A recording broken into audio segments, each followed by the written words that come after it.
All right students, ये हमारी second video है थीसिस के ऊपर। पार्ट वन के अंदर हमने कुछ टॉपिक्स देखे थे, आपको बताया था कि आउटलाइन क्या होती है। आज मजीद उसके ऊपर बात करेंगे। देखें, अगर आपको कोई कहते हैं ना कि आप ऐसे ही थीसिस स्टेटमेंट लिख दो किसी चीज के भी ऊपर, तो ये बड़ा एक रफ सा आइडिया है। जब तक तुम्हारे जहन में आउटलाइन नहीं होगी कि यार मैंने इस ऐसे में बात क्या करनी है, तब तक मैं आउटलाइन प्रॉपर नहीं बना सकता। ठीक है। जाहिर है एग्जामिनर जब पढ़ेगा वो कहेगा सर थीसिस में इसने लिखा हुआ है जी इम्पैक्ट कॉजेज रिकमेंडेशन। अब वो तुम्हारा ऐसे पढ़ रहा है, तुम्हारे पास वक्त नहीं था, तुम कॉजेज नहीं लिख सके या इम्पैक्ट नहीं लिख पाए। तो थीसिस में तुम लिख रहे हो, मैं क्या मैं लिखूंगा, ऐसे के अंदर तुम नहीं लिख रहे, वो वहीं फेल कर देगा। तो ये इंपॉर्टेंस है थीसिस की कि वो थीसिस को सामने रखेगा, बाकी ऐसे को रीड करेगा। अब अगर टॉपिक आता है आपके पास, topic number one, education is not information but formation. अब मुझे बताइए कि ये टॉपिक आपके सामने रखा हुआ है पेपर में, क्या इसकी आउटलाइन बननी चाहिए, कैसे थीसिस अप्रोच करोगे? 2 मिनट लो।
जी, बनाया आप लोगों ने?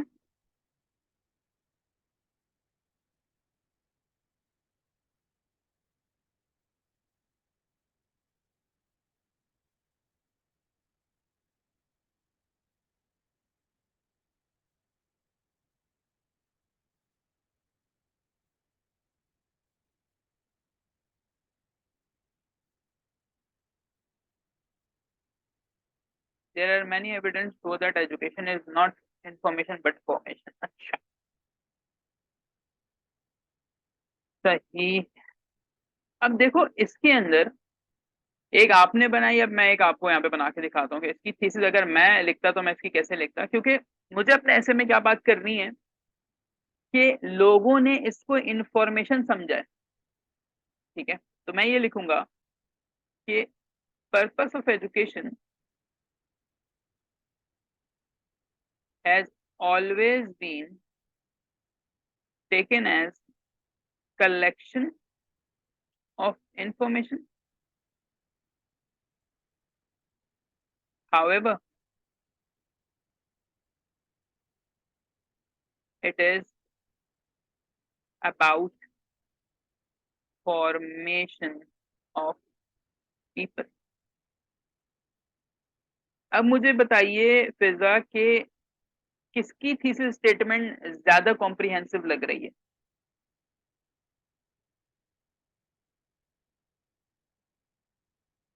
सही है। अब आपने जो लिखा, आपने लिखा there are many evidence that shows that education is not information but formation. अब यहाँ पे आपका कोई दूसरा पर्सपेक्टिव नजर नहीं आ रहा। राइट, अब मैं यहाँ पे लिख रहा हूँ अपने ऐसे में कि मैं लिखूंगा कि जी एजुकेशन हमेशा से इंफॉर्मेशन समझा गया है लोगों की तरफ से। उसमें मैं बताऊंगा मिसालें कि लोग क्या समझते हैं एजुकेशन होती क्या है, collection of information, knowledge, degree. लेकिन असल में ये कौमों को बनाती है। ठीक है। तो थीसिस स्टेटमेंट कॉम्प्रिहेंसिव होनी चाहिए और ब्रीफ भी होनी चाहिए। ठीक हो गया। तो अब कोशिश करो कि थीसिस बहुत खूबसूरत होना चाहिए आपका। नेक्स्ट, आज जितने भी टॉपिक हैं इस तरह के जो आते हैं पेपर में वो सारे करेंगे।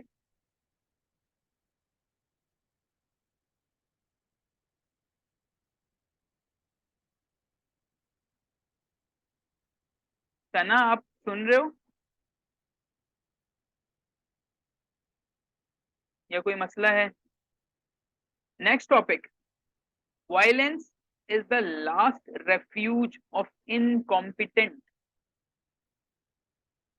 वायलेंस जो है वो आखिरी हथियार होता है किसी भी इनकॉम्पिटेंट के पास। इसका बताओ।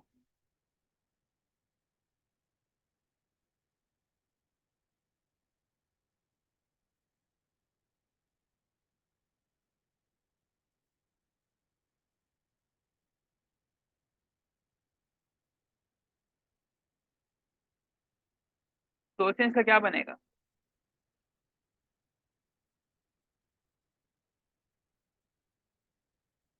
इसकी नहीं समझ आ रही, मैं मतलब समझा देता हूँ इसका। ठीक है। कहते हैं जो इनकॉम्पिटेंट लोग हैं ना, जब वो जीत नहीं पाते फिर उनका आखिरी सहारा क्या होता है, वो आ जाते हैं वायलेंस के ऊपर। इसको थोड़ा सा समझ लेते हैं इस ऐसे को। पहले तो देखो इनकॉम्पिटेंट लोग कौन है। इनकॉम्पिटेंट कोई ऐसा बंदा हो सकता है जो करप्ट हो और करप्शन करके जी बड़ी बड़ी सीटों पे पहुंचे।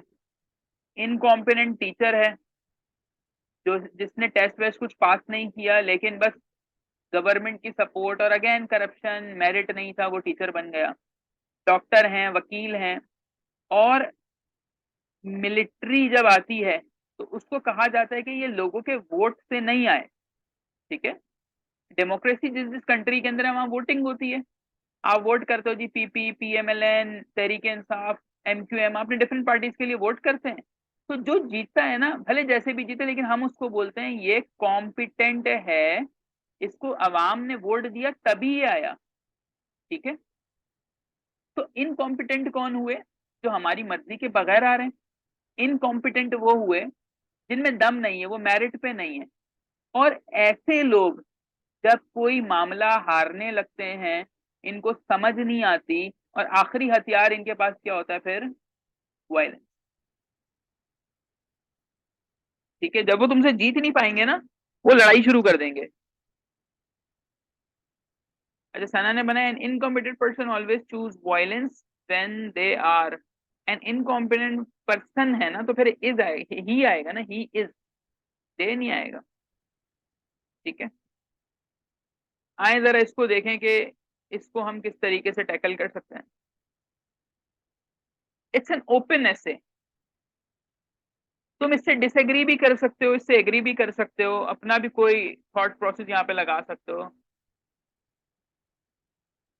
अच्छा, मैं इसकी अगर बना दूं तो मैं इस तरह से लेकर चलता कि incompetent people relies on violence rather dialogue slash diplomacy। एक तो मैंने सीधी सीधी एक जुमला बना दिया कि भाई इनकॉम्पिटेंट लोग जो हैं वो वायलेंस के ऊपर रिलाई करते हैं, ये डिप्लोमेसी और डायलॉग की तरफ नहीं जाते क्योंकि इन्हें पता है हमारे पास नॉलेज ही नहीं है, हम हार जाएंगे। ठीक है।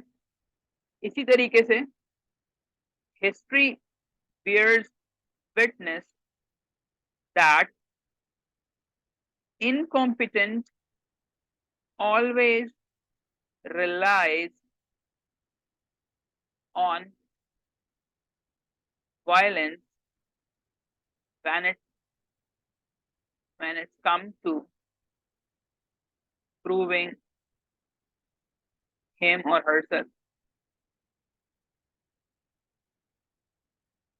बात समझ रहे हो? मैंने दो आपको बना के दिखा दिए कि किस तरीके से आप इसके अंदर चीजें लिखोगे।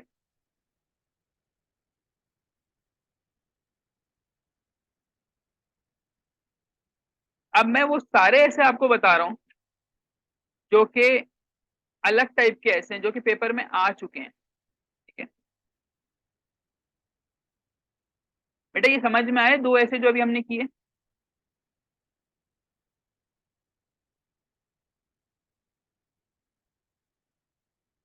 ओके जी।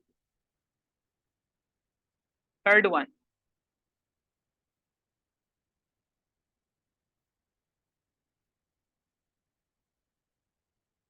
अब इस तरह के ऐसे बहुत आ रहे हैं, चाहे पीएमएस देख लो, आज का पेपर देखिएगा, और उसके बाद फिर आप सीएसएस के पेपर देखिए, अब वो चेंज हो गया, अब वो इस तरह के टॉपिक्स आते हैं। With every solution there comes a problem. सोचिए इसका मतलब पहले।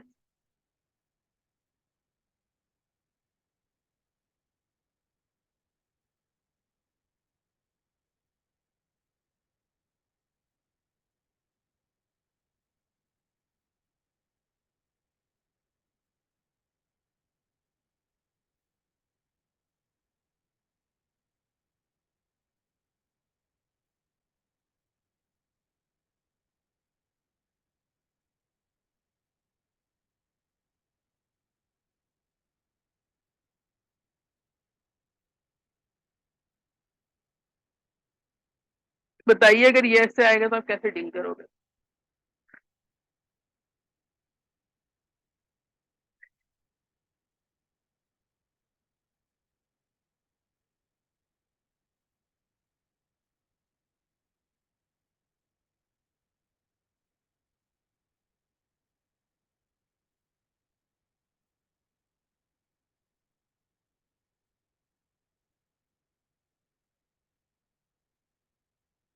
यहाँ आपके दो ओपिनियन हो सकते हैं।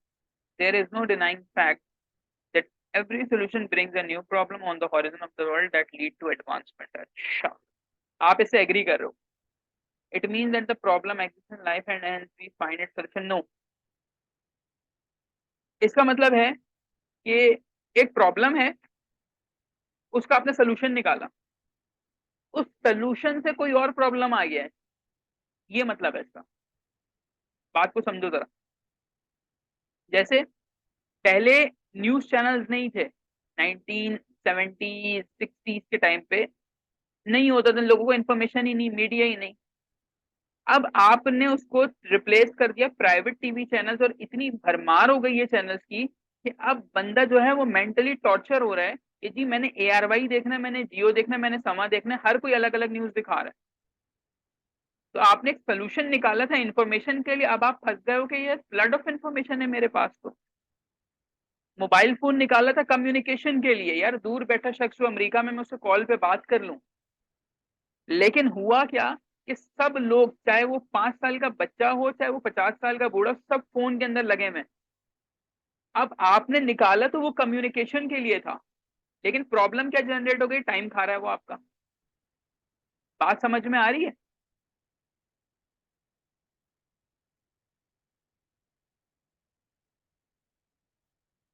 अब तुम इससे अगर एग्री करते हो तो तुम सिंपली ये कह सकते हो कि भाई whenever a new invention whenever a new invention occurs, it creates a new problem।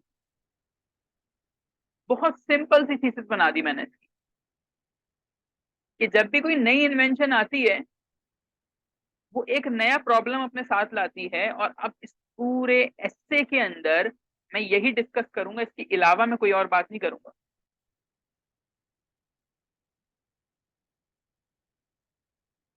बात समझ रहे हो?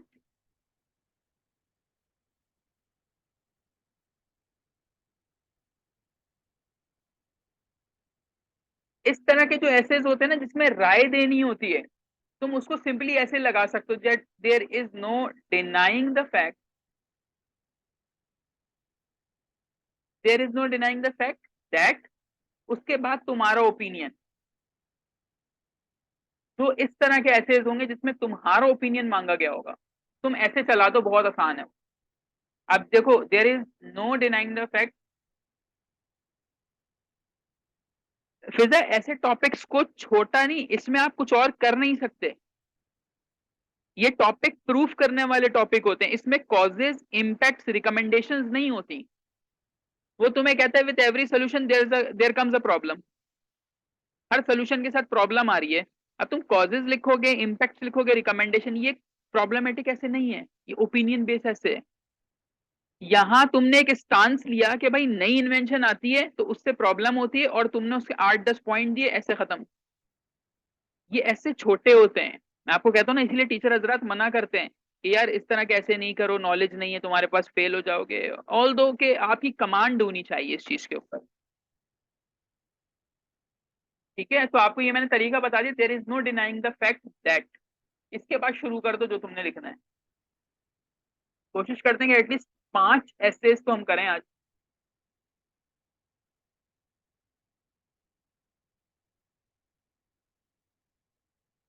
Fourth one, Pakistan is rich in resources but poor in its management. ये बहुत दफा आया हुआ है ऐसे, और हर जगह हर टॉपिक में फिट हो जाएगा ये। Pakistan is rich in resources but poor in its management. इसको कैसे लेके चलोगे अब?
Although Pakistan is in recession, yet it has not reached potential to utilize it for nation prosperity.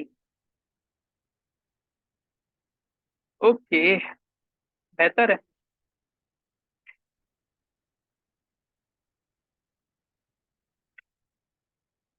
Various decisions show that Pakistan is rich of resources, but it never used them in good way. बहुत week है, बहुत week चीज statement बना है।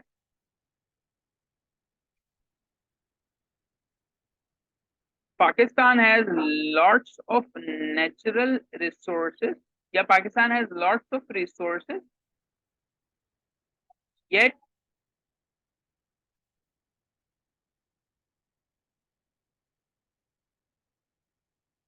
these resources are not utilized to the fullest,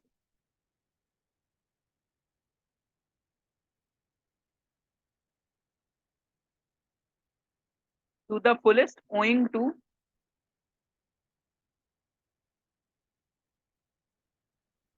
the poor governance, owing to the poor governance. In order to utilize these resources,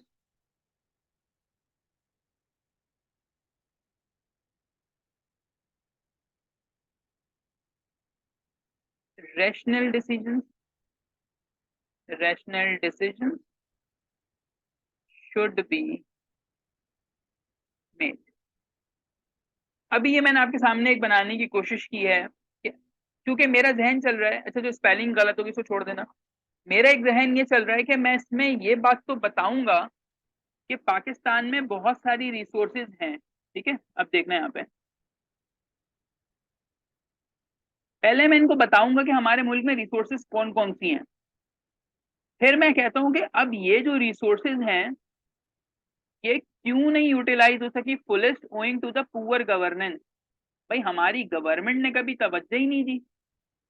फिर मैं इनको एक रिकमेंडेशन पैराग्राफ दे दूंगा कि in order to utilise these resources rational decision should be made. तो ये देखो, वो पहले टॉपिक आ गया, उसके बाद उसकी मेन बात आ गई, और उसके बाद मैंने यहाँ पे लिखी उसकी रिकमेंडेशन। इसीलिए टाइम लगता है जब आप सोच सोच के खुद बना रहे हो तो चीजें। समझ में आई है?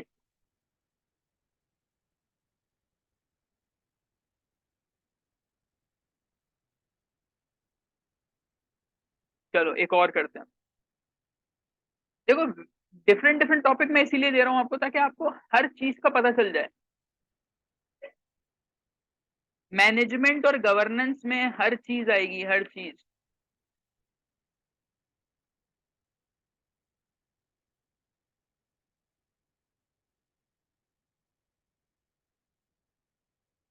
चलो, आप भी परेशान हो जाओगे कि सर इस तरह के टॉपिक्स दे रहे हैं। बेटा आते ही अब यही हैं। अभी अगर मैं आपको वो बच्चों वाले कराऊं ना, करप्शन, ग्लोबल वार्मिंग, आपको मजा तो आएगा करने में, बट उसका कोई अल्टीमेट फायदा नहीं है। इस तरह के टॉपिक पे ग्रिप बनाओ अपनी। टॉपिक है to be wise is to suffer. सोचो।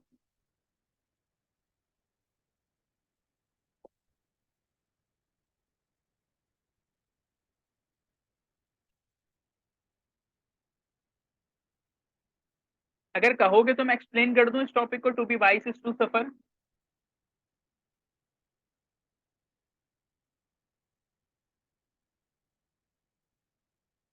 इसका मतलब ये है कि जो जितना अक्लमंद होगा, जितना समझबूझ वाला शख्स होगा, वो सफर करेगा।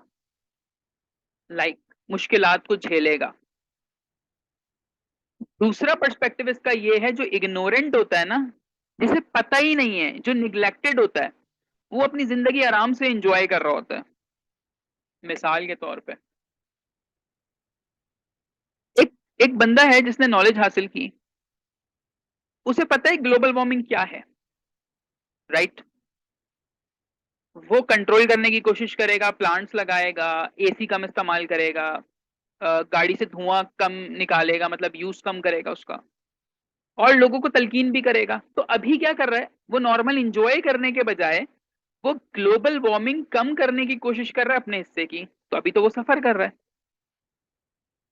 लेकिन जो इग्नोरेंट है, जिसे पता ही नहीं है ये होती क्या, वो तो फुल, जी गाड़ी भी चल रही है, एसी भी घर के चल रहे हैं, सारा धुआं गंदगी मचा रहे हैं सारे, वो इंजॉय कर रहा है अपनी लाइफ को। इसी तरीके से अभी अगर हम मिसाल लें, इंडोनेशिया ने अपना कैपिटल चेंज किया, ठीक है? जकार्ता था उनका पहले, अब उन्होंने उसको, अब एन से कुछ है करके उनका कैपिटल चेंज हुआ, मैं रिसेंटली देख रहा था। उन्होंने क्यों किया? सही है, उन्होंने इस वजह से किया कि वो बहुत तेजी से सबमर्ज हो रहा है, वो आइलैंड है ना एक, और पानी आहिस्ता आहिस्ता बढ़ रहा है, और 2030 में या 2030 के बाद ये डूब जाएगा। ये वाला जो खित्ता है ना आपका, मलेशिया, इंडोनेशिया, ये वाली जो पट्टी है, या तो पूरी डूब जाएगी वरना पानी आ जाएगा इनमें। तो अब वो क्या कर रहे हैं, वो अपने आप को पहले से तैयार कर रहे हैं। तो इस ऐसे का ये मतलब है, to be wise is to suffer. ठीक है? तो अगर मैं इसको बनाऊं, मैं इसको अपने हिसाब किताब से अगर लेकर चलूं बेटा, तो मैं इसको यूं लेके चलता हूं कि a wise man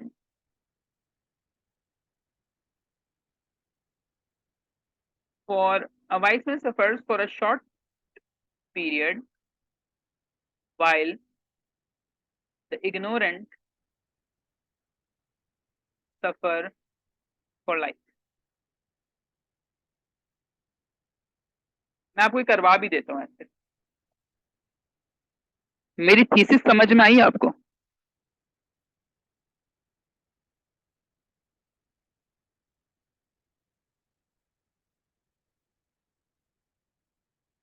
अच्छा, ये बनाते हुए मेरे दिमाग में क्या था कि मैं ये कहूंगा कि जो वाइस मैन होता है ना, वो थोड़े टाइम के लिए परेशानी झेलता है, लेकिन जो इग्नोरेंट होता है वो सारी जिंदगी झेलेगा। मिसाल के तौर पे,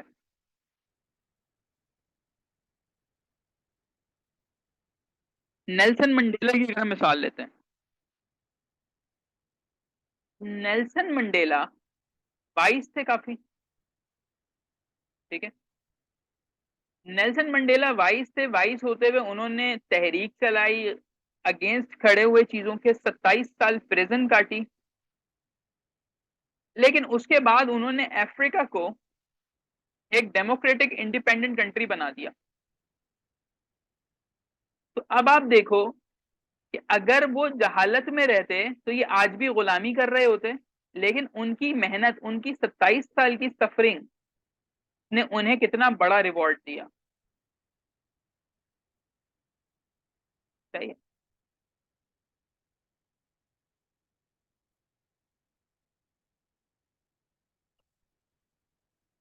इसी तरीके से आप और भी चीजें कर सकते हो। मार्टिन लूथर किंग, ये ब्लैक थे यूएसए के अंदर और वाइस थे। इन्हें अंदाजा हो चुका था कि मुझे अगर लोगों को इक्वालिटी दिलानी है, मुझे अगर ब्लैक्स को वाइट के बराबर करना है, तो मुझे जद्दोजहद करनी पड़ेगी।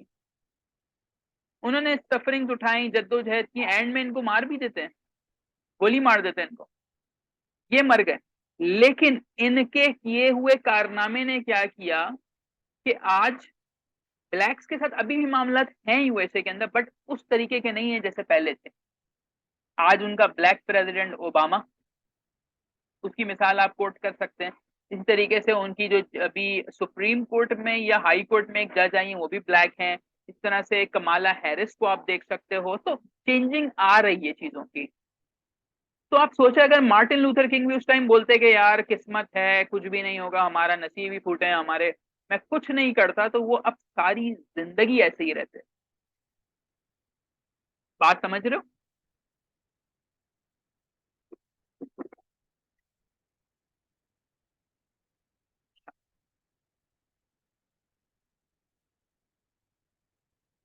उसके बाद हम इसमें ना दूसरा एस्पेक्ट भी दिखाएंगे। देखो मेरे ऐसे में बच्चों, मैंने दोनों बातें की हैं। पहले मैं इनकी मिसालें दूंगा अच्छी अच्छी, Nelson Mandela, Gandhi, prophet Mohammad सल्लल्लाहु अलैहि वसल्लम की, इसी तरीके से हर अच्छी चीजों की। उसके बाद while the ignorant suffers for life, अब इसमें मुझे उन लोगों की मिसालें देनी है जो कि इग्नोरेंट थे, गलत करते रहे, और उनका अंजाम भी कितना बुरा हुआ।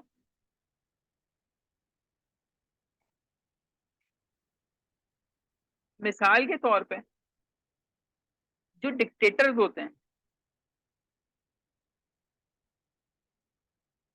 अब इसमें आप इराक को कोट कर सकते हो,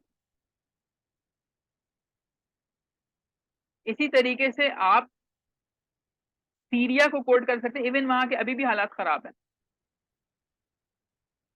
भाई उन्होंने किया क्या कि जुल्म ज्यादती जबर किया, अपने लोगों पे केमिकल यूज किया, बाय फोर्स आके बैठ गए।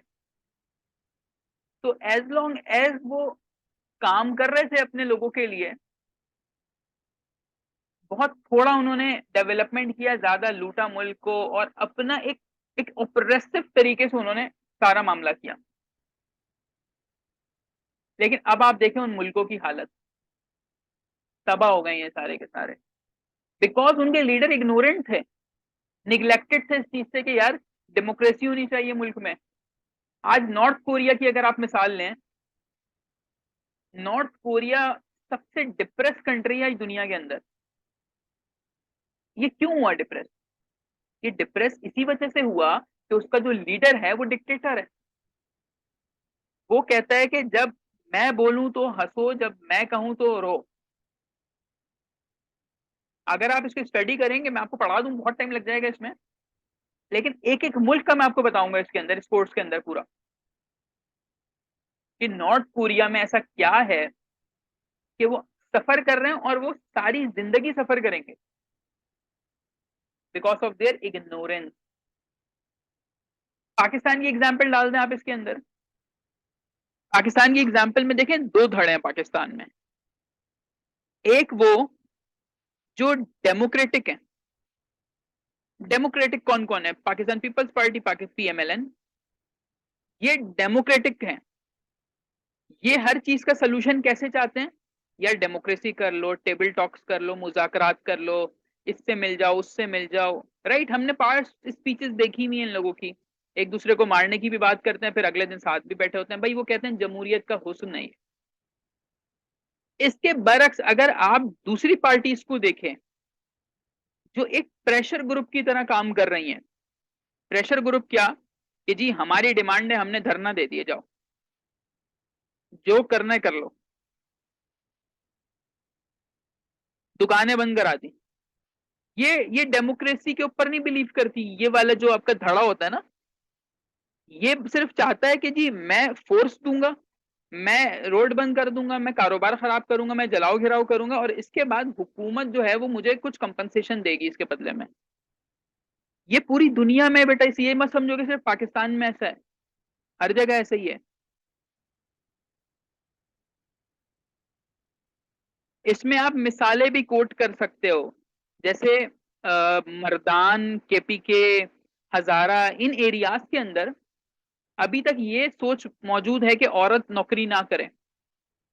ठीक है, ये बलूचिस्तान के अंदर भी कुछ एरियाज में है, इवन सिंध के रूरल एरियाज में, कि जी औरतें बस जो है वो 14-15 साल की बच्ची होगी, उसके बाद पढ़ाएंगे नहीं उसको, और कोशिश करते हैं कि उसकी शादी करा दें। इन एरियाज के अंदर ये वाली एक मेंटेलिटी है। बट जब उनको अपनी किसी फीमेल को डॉक्टर के पास लेकर जाना होता है, तो फिर वो एक लेडी डॉक्टर ढूंढ रहे होते हैं अपने एरिया में। ऐसा है या नहीं है?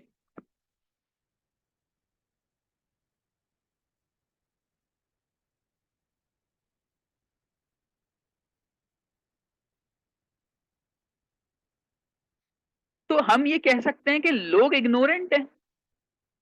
तो जब इग्नोरेंट हैं, निग्लेक्टेड हैं चीजों से, तो वो सफर कर रहे हैं। इस ऐसे का ये मकसद है, और बहुत खूबसूरत टॉपिक है ये।